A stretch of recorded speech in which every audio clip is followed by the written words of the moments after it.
అవును, నిజమే. వాడు నన్ను చాలాసార్లు ఇబ్బంది పెట్టాడు. చివరికి నన్ను చంపాలనుకున్నాడు కూడా. అయినా నేను వాడిని నమ్మాను. వాడు ఆ నమ్మకాన్ని నిలబెట్టుకోలేదు. మనమందరినీ నమ్ముతాం బ్రో, అందుకే మోసం చేస్తారు.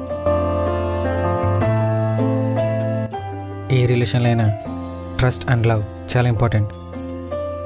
ఒకవేళ అది కోల్పోతే ఆ రిలేషన్కి అర్థం ఉండదు. నేను చేసిన తప్పే, అర్థం చేసుకోవాలి కూడా. ఎందుకంటే నేనే నువ్వు, నువ్వే నేను కాబట్టి.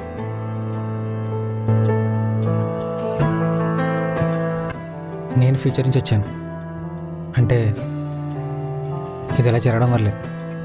మనం బాగున్నాం, అర్థం చేసుకో.